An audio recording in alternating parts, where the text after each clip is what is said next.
그저 스마트폰 하나만을 떨어뜨렸을 뿐인데 한 여자의 일생 전체가 망가지기 시작하죠. 그런 대체 왜 이런 행동을 벌이는 것일까요? 결말에는 어떤 의미가 담겨져 있을까요? 안녕하세요, 영화에 미친 남자 루나틱이 오늘 파헤쳐볼 드라마는 스마트폰을 떨어뜨렸을 뿐인데입니다. 우선 이 영화의 원작을 살펴볼까요? 사실 한국에서 먼저 쓰인 작품은 아닙니다. 일본에서 출판된 시가 아카라 작가의 동명의 소설을 원작으로 하고 있는데요. 꽤나 인기가 있어서 2018년 일본판 실사가 이루어지기도 했고 붙잡힌 살인기라는 후속편이 출간되기도 했죠.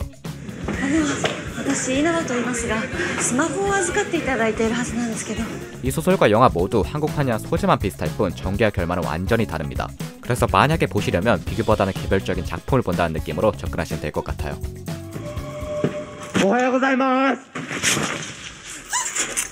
하여튼 이 원작 소설을 2019년 김태중 감독이 처음 읽게 되고 시대상에도 어우러지고 상상력을 자극하는 좋은 소재라 생각했기에 즉시 영화 제작을 착수하게 됩니다. 하지만 네, 안녕하세요. 스마트폰을 떨어뜨렸을 뿐인데로 처음 인사드리게 된 신인 감독 김태준입니다. 이때 당시 김태중 감독은 조연출을 넘어 이제 막 영화계에 데뷔한 신인 감독이었는데요. 그래서 그를 믿고 이 영화에 참여해줄 배우들부터 구하기 쉽지 않았습니다. 그렇게 그는 이 영화의 완성도를 높이는 데 집중을 합니다. 무려 4년 전부터 시나리오 및 콘티 작업을 시작하죠. 제가 본 콘티북 있잖아요. 가장 두꺼운 콘티북이었어요. 이렇게 긴 작업시간 덕분에 콘티는 정말 높은 완성도를 보여주었고 대본을 읽은 김희원 배우가 첫 번째로 이 작품에 합류하게 됩니다. 그리고 김희원 배우가 직접 임시한 배우에게 대본을 전달해주며 이어서 쭉쭉 캐스팅이 됐다고 하죠. 이 짜임새가 굉장히 좋더라고요. 그래서 앉은 자리에서 처음부터 끝까지 쉬지 않고 다 작품을 읽게 된. 이제 외적인 이야기는 여기까지 하고 영화에 대한 이야기를 해봅시다. 와, 이거 진짜 잘 찍었다 라는 생각이 처음 들 정도로 높은 퀄리티를 보여준 인트로 장면. 다양한 연출과 무려 100가지가 넘는 씬이 들어가며 하나의 멋진 시퀀스였는데요. 감독님은 이 영화의 절반은 인트로에서 나온다고 생각했기에 라워렌즈에서 VR 카메라, 고프로와 스마트폰까지 다양한 카메라로 촬영해보며 스마트폰의 여러 모습을 담아내려고 노력을 많이 했다고 하죠. 이 씬을 이 영화에서 가장 먼저 구상을 시작을 했고 후반하면서도 가장 늦게 완성이 됐던 그 정도로 좀 공을 많이 들였어요, 정말. 그리고 또 대부분이 남이 휴대폰으로 이루어지는 장면이잖아요. 그래서 천우희 배우가 직접 카메라를 들고 촬영했다고 합니다. 저 일일이 하나하나 매일매일 찍었죠. 섬뜩한 연기로 등골을 오싹하게 만든 준영. 아이 평상시에 좀 잘해. 평상시에. 임시완은 준영을 연기할 때 기존과의 연기 스타일을 다른 방향으로 접근했다고 하는데요. 타인은 지옥이다 그리고 비상사령같이 진지한 감정을 가지고 연기한다기보단 장난치는 개구쟁이의 느낌을 주려 했다고 합니다. 아니 뭐 대단한 이유가 필요한 거야? 이남이에게는 공포의 순간들이었겠지만 준영에게 하나의 게임, 놀이와 같다는 걸 표현하기 위해 일부러 가볍게 연기했다고 하죠. 그래서 마지막에 진실을 밝히는 순간엔 아이처럼 웃는 준영의 모습을 볼 수 있습니다. 이렇듯 본인의 캐릭터에 진심이었던 임시완은 직접 대본을 수정하기도 했는데요. 여보세요? 이거 남이 핸드폰 그거 맞는데? 어제 버스에서 주웠어요. 이 장면이 원래는 임시완의 목소리로 통하는 장면이었지만 치밀한 성격의 준영이라면 자신의 신분을 노출하지 않을 것이라 생각한 임시완이 AI의 목소리로 바꾸었다고 합니다. 오히려 편했죠. 대본이 좀 약간 대사를 외울 게 많이 줄어들어서. 작품 속 계속해서 나오는 자두. 혹시 자두웨이드는 지금 없나요? 우리나라 말로는 오얏이라고도 부릅니다.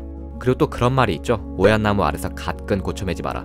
이렇듯 자두는 오해를 상징하는 나무처럼 보이기도 하는데요. 그래서인지 영화 초반 자두나무 아래에서 지만의 오해가 시작되기도 하고 남이 아버지 집 자두나무 앞에서 또 다른 오해가 시작되기도 합니다.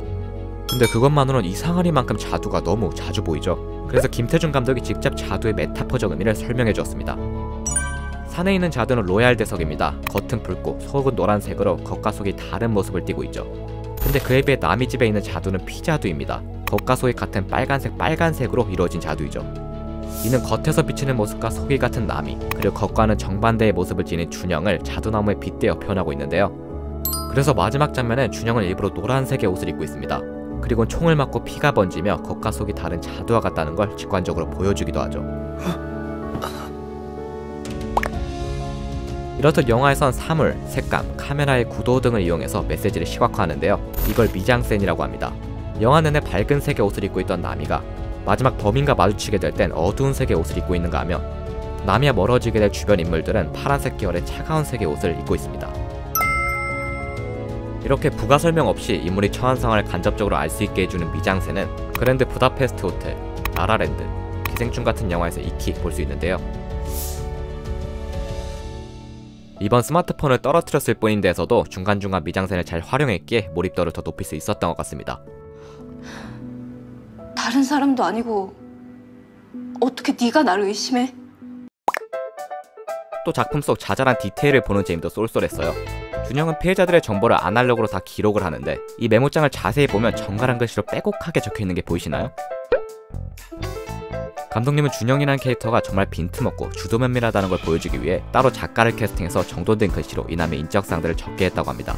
그런데 이 메모를 쓰다가 실수로 볼펜똥이 나와버리면 처음부터 다시 써야 하는 수고가 있었다고 하죠. 그리고 또 마지막 장면, 뭘 할 것 같으니까 하지 말라는 거 아니야. 여기선 녹음된 아버지의 목소리를 들을 수 있었지만 원래는 남의 어릴 적 영상이 울려 퍼지는 상황이었다고 합니다. 걱정하지 마. 아빠가 평생 지켜줄게.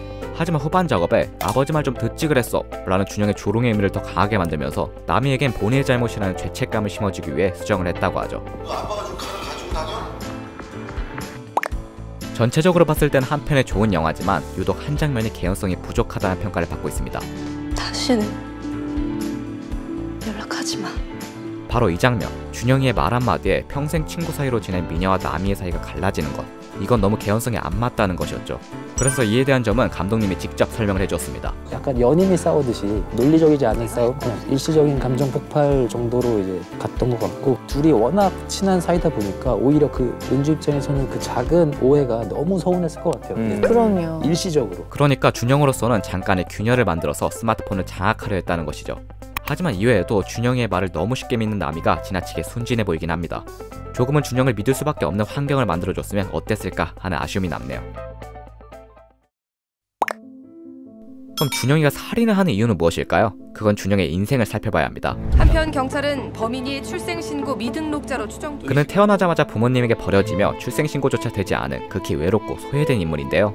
그렇기에 그는 인간관계에 대한 혐오감을 가지면서도 사회적 살인에 대한 삐뚤어진 욕망을 가지고 있습니다. 그래서 그는 마지막 순간 아무도 연락이 오지 않는 피해자들을 보며 희열을 느끼고 그 순간을 사진으로 남기기도 하죠. 근데 나미는 오히려 다른 모습을 보입니다. 아빠 불러주세요. 마지막 순간 좌절하기는커녕 아버지를 살려달라고 빌기까지 하죠. 이때 준영은 자신이 원하던 표정이 아니었기에 심기가 매우 불편해 보이는데요. 그래서 나미를 욕조에 같이 넣어버리며 이전의 피해자들과 같은 표정을 만들어냅니다. 하지만 이런 이유를 들어도 준영이 왜 살인을 저지르는지 동기와 계기가 부족한 건 사실입니다. 근데 마지막 결말을 보면 그 해답을 조금이나마 보여주고 있는데요. 말 그대로 스마트폰을 떨어뜨렸을 뿐인데 A씨는 연쇄살인범의 타겟이 되었습니다. 한편 경찰은 범인이 준영은 총에 맞았지만 생존을 하게 되고 뉴스에선 이를 일파만파 보도합니다. 하지만 가해자 준영의 신분은 공개되지 않았고 오히려 피해자 나미의 신분이 공개되며 그녀에게 화제가 집중되는데요. 이는 얼핏 우리 현실과 비슷해 보입니다. 가해자의 정보는 인권보호를 명목으로 철저히 지켜지고 오히려 피해자의 신원이 공개되며 2차적인 피해를 받죠. 이 영화의 결말은 이런 현대 사회를 노골적으로 비판하는데요. 우리가 영화를 다 봤음에도 준영의 진짜 이름, 나이, 살인 계기조차 모른다는 점을 봐도 알 수가 있죠. 이외에도 스마트폰만을 바라보며 걷는 사람들, 대화가 사라진 삭막한 지하철을 보여주며 인간적인 면이 사라져가는 변화된 현실을 적나라하게 지적하고 있습니다. 여러분들 슬슬 겨울이 끝나가는 게 느껴집니다. 모두 편안한 저녁 보내시고요. 저는 다음에 더 좋은 영상으로 다시 돌아오겠습니다. 잘 가요.